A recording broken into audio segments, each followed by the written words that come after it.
Hello, guys. Let's go ahead and talk about Putin's latest power grab. This is what everyone's talking about in the news. So, if you missed it, on Wednesday, Putin gave what was equivalent to a State of the Union address.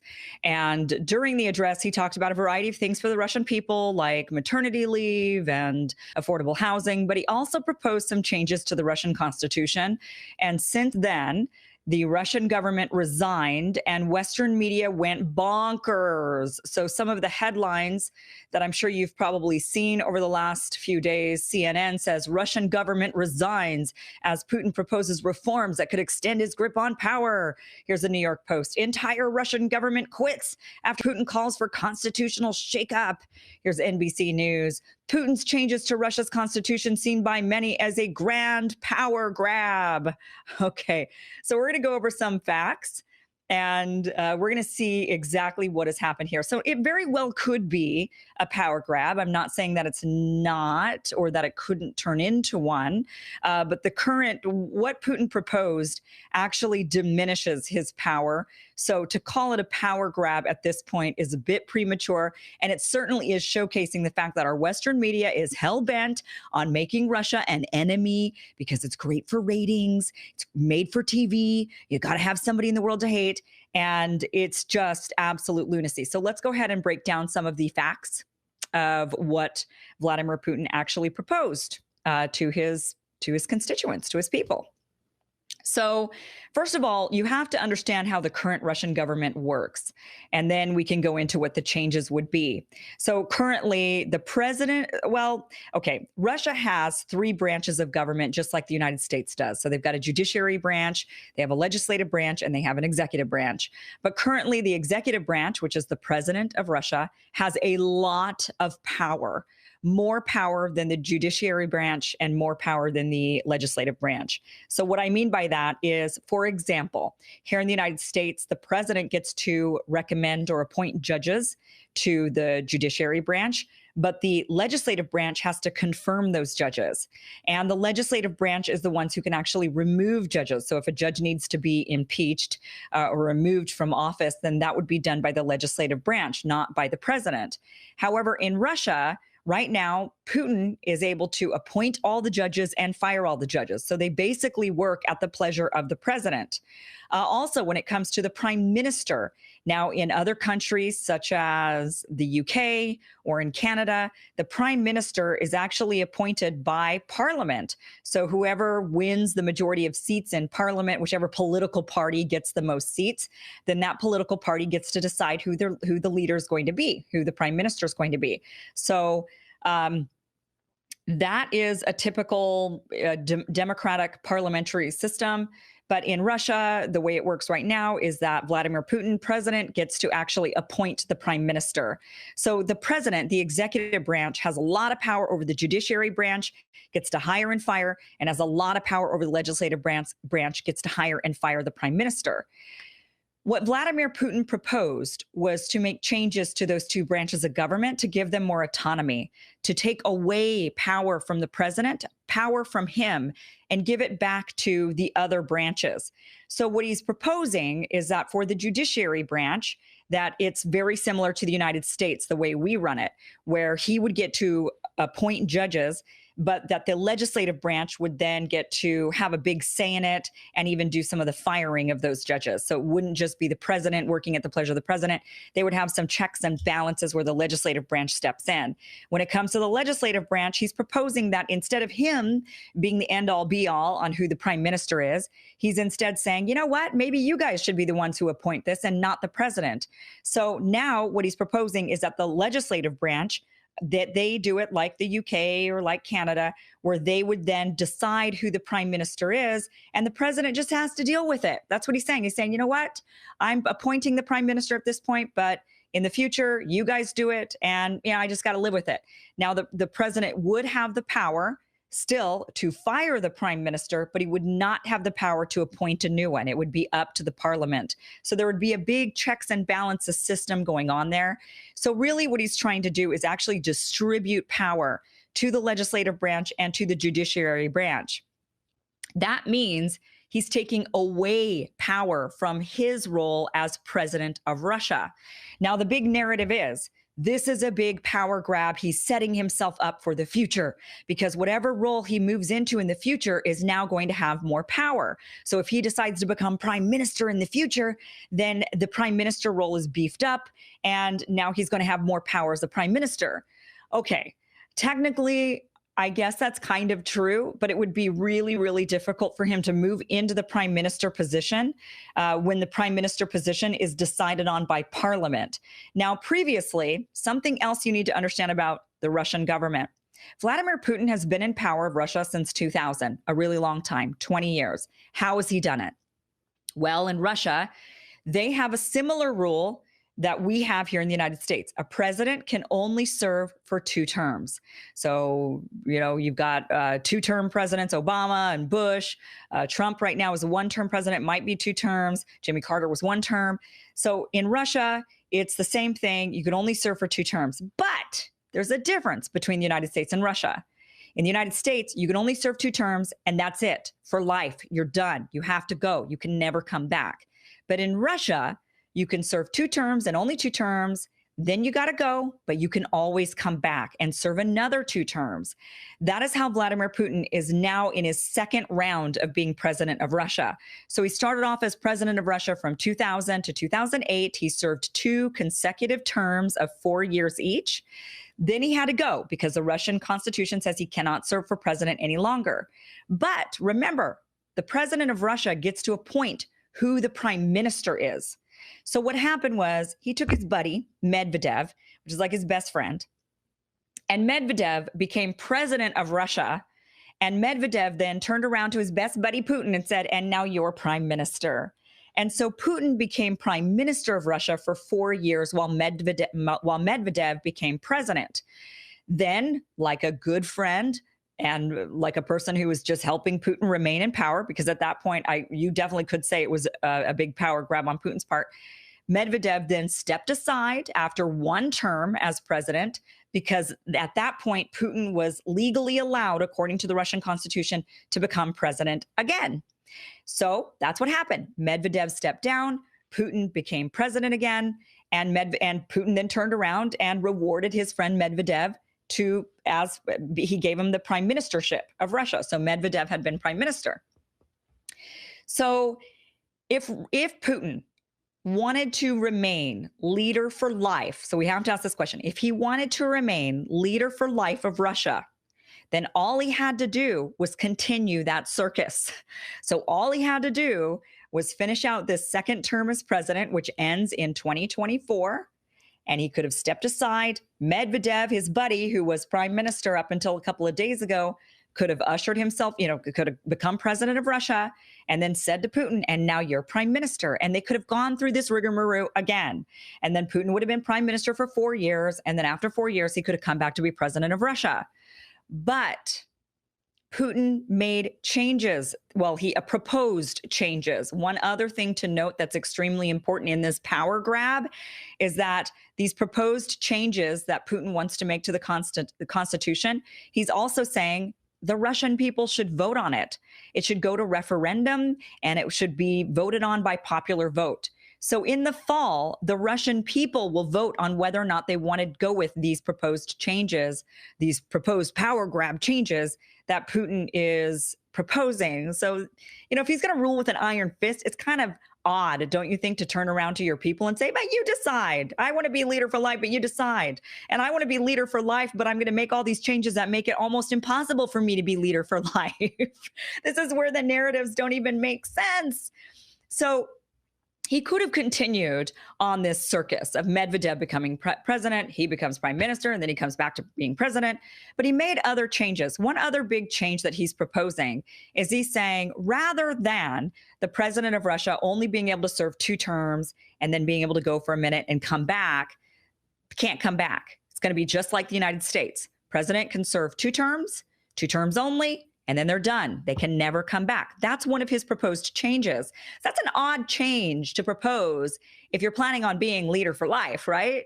Like, why would you then limit yourself? Here he is. He's on a 2nd round of 2 terms. He could have come for a 3rd round of 2 terms. He's fit. He works out all the time. He's still fair. He's in his 60s. He could go for another another 12 years in 4 years after, well, I guess in 2028. But instead, he's saying, you know what? Nobody should be able to do this. So let's just make changes to where it doesn't happen again. So then people are speculating, saying, well, he's setting himself up to become the next prime minister. Again, that's weird. It's weird. If you want to be the prime minister of Russia, if that's what he's angling for after he's done being president in 2024, then again, why wouldn't he just do what he did before? Medvedev becomes president and turns around and says, Putin, my friend, my comrade, you become now prime minister. Why wouldn't he do that? Instead, he says, no, parliament, who's elected by the people, should be the ones to decide. Okay? So this is already not even making sense. The narrative doesn't make sense that this is a big power grab when he's proposing these changes that, for one, if he was wanting to, some of the reports I've read say he's trying to consolidate power. No, the power is already consolidated to him. He's got all the power. So what he's doing is he's actually removing some of his power. Now, if he were a big power monger, like they're saying, then why would he do it now, 4 years before his term is over? Why wouldn't he wait till the last year of his presidency or the last few months of his presidency? Why would he do it 4 years in advance, thereby limiting his own power for the next 4 years? So some big power grab. I mean, really, if this is a power grab, then I got to be honest with you, Putin sucks at it. Because I got to make a phone call to Putin and tell him, hey, man, let me show you how to do a power grab. This isn't really the way. You don't want to take away your power. You don't want to give it to the other people. Why would you do that? You don't want to limit your terms to where you can never come back and be president of Russia. That doesn't make any sense. Let's do this. So now let's talk about where it could be a power grab. This is not something he mentioned in the meetings. So all of these news reports are inaccurate.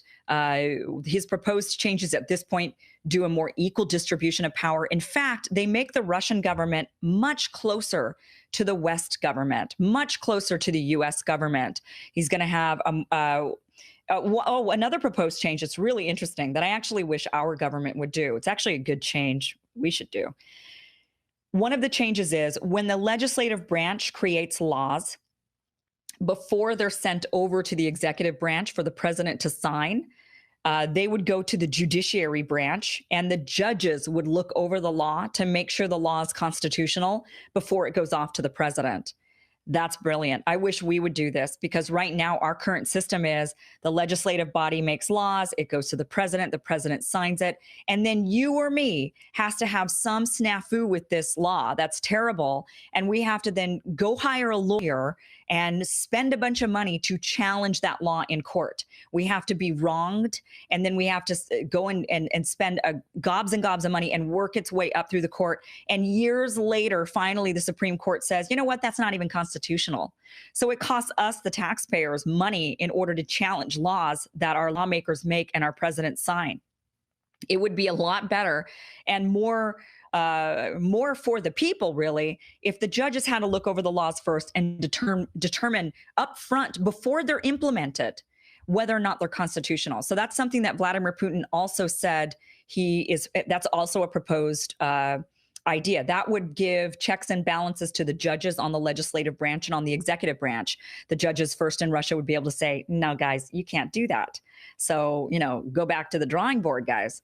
So it's balancing out the power a little bit more. So what's really interesting about it is that Vladimir Putin's actually proposing a more Western-style government, and yet the West is calling it a power grab. The West is saying, they're saying, oh, Putin's trying to angle for a new position in the future, and he's thinking of his political future, and he's consolidating power, and he's doing all of these terrible, evil things.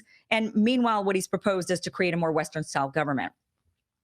Now, let's talk about where it could be a power grab, because it could be, but this is not something he mentioned in this address. Now, first of all, we have to clarify, we don't know what Putin wants to do after this term is up in 2024. He has not said. He's not said he's angling for prime minister. He's not said he's angling for anything. For all we know, he could just retire and ride off into the sunset. It's not likely, but that is what, but he hasn't said, okay? So there's a thing called the Security Council. And this was something that Putin also beefed up in his proposed changes to the Russian constitution. Currently, the Security Council is an advisory board. It's made up of, let's say, like 10 people, and they sit around and they discuss matters of national security, and they give advisement to Vladimir Putin on what they think should happen.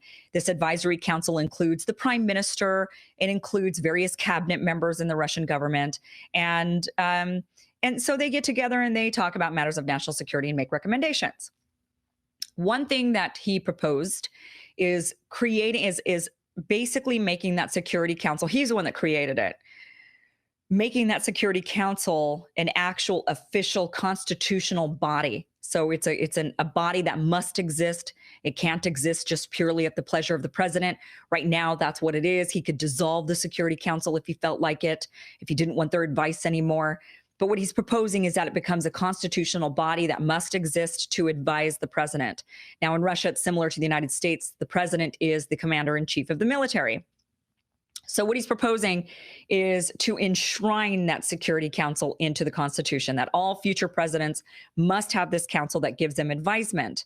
Now, what we don't know beyond that is what the scope of power that Security Council will have. At this point, they're just advisors.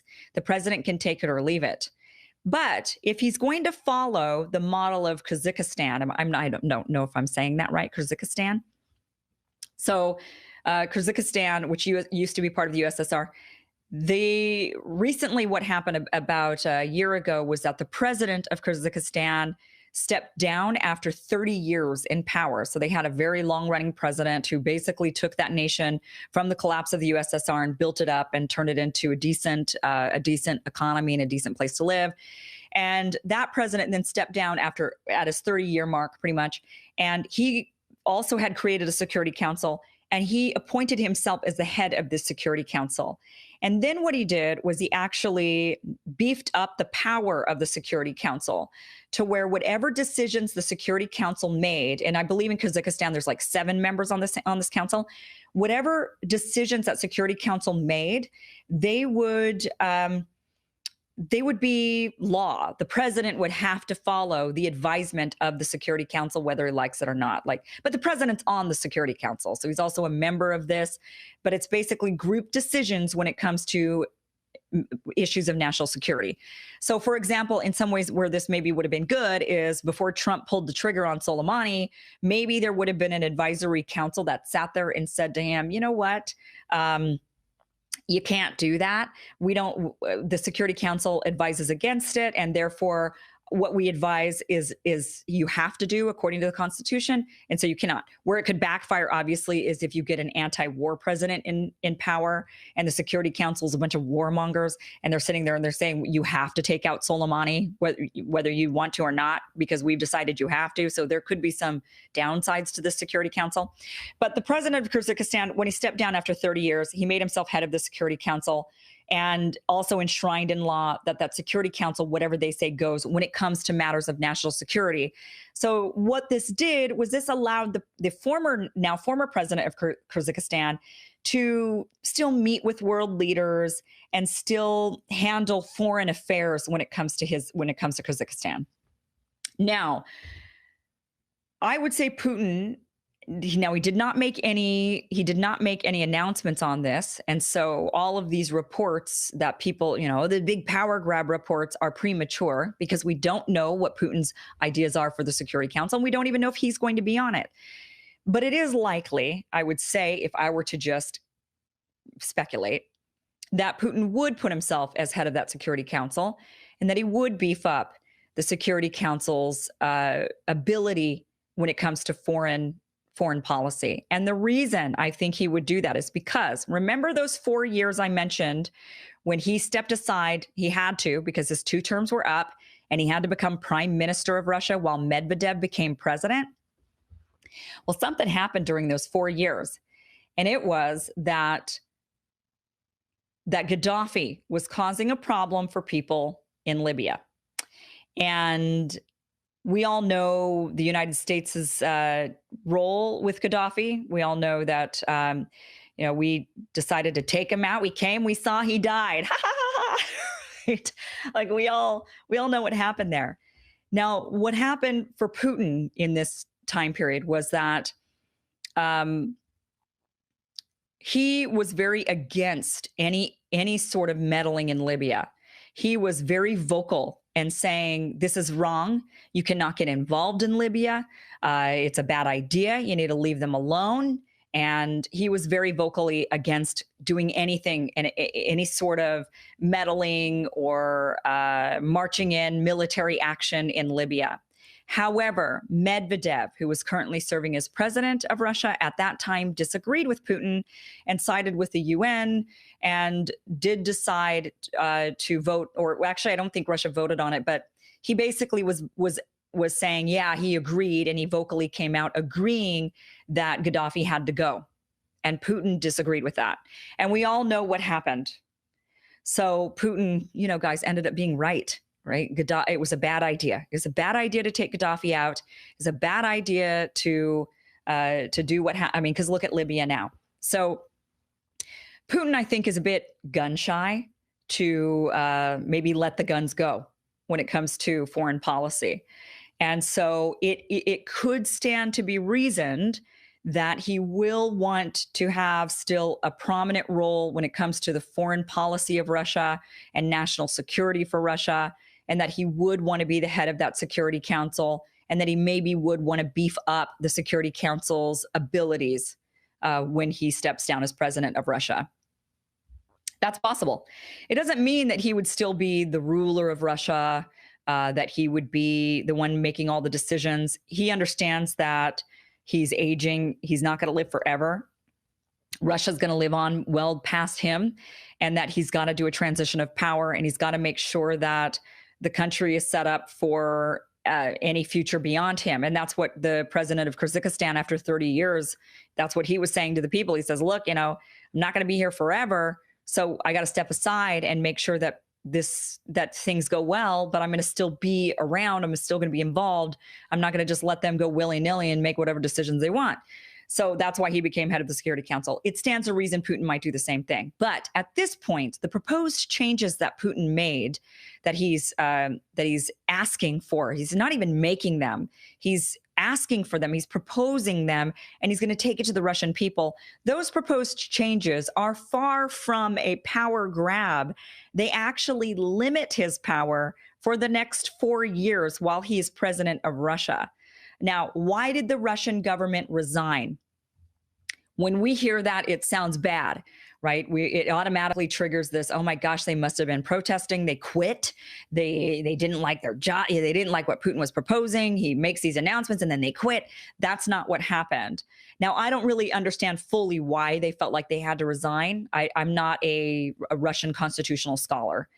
But what I gather reading reports from Russia is that the government felt the need to resign, not out of protest or anything, no ill feelings whatsoever, but because they felt like they needed to step aside in order for Putin to get some stuff done that maybe they were standing in the way of. So there was no protesting by the government. And in fact, no one in Russia is protesting. So the people aren't up in arms. The people aren't squabbling about this. The people are not protesting these changes. In fact, the people feel like in Russia that since Vladimir Putin came into power, that he's actually strengthened the judiciary system and that he's kind of helped bring in more democracy into Russia. They are not a full democracy by any means, because they're fairly new at democracy. We've supposedly had democracy in this country for over 250 years, and even we still struggle with it. But Russia's very new to democracy, and so they're not fully there yet. But it does look like they are attempting to work their way towards it. And I think rather than being so critical of them and saying, oh my gosh, look at all these terrible things that are going on there, we should encourage it more. We should be using our power here in the United States to be more encouraging rather than being bullying and basically telling nations, do what we say or we're going to blow you up. We really should be using our power for persuasion, for positive persuasion. And saying to countries, this is what works here. And this is what we encourage you to do. And we're going to incentivize you in a variety of ways in order to implement those sorts of things rather than sanctioning. Right now, our rules are we sanction you, we blow you up, and we call you an evil dictator, and we say horrible things to you. And that's our way of somehow you're going to make change, because that's a real winning strategy. Rather than saying, you know what, we're going to encourage you and we're going to incentivize you and we're going to do what we can to help you make these changes, to give your people democracy, to make a real free and fair society. I mean, I don't know why we don't go about things that way, but, it's the American way these days. So that is what is going on with Putin's latest power grab. Hopefully that explains some things for you, and hopefully that clears some things up. I do appreciate you watching the show. This time I decided to go live. I do have a better live setup that actually looks more like my recorded setup.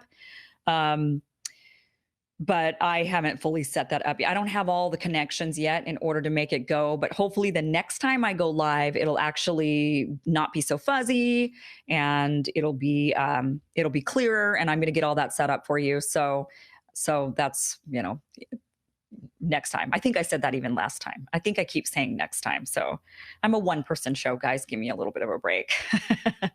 But thank you guys for watching.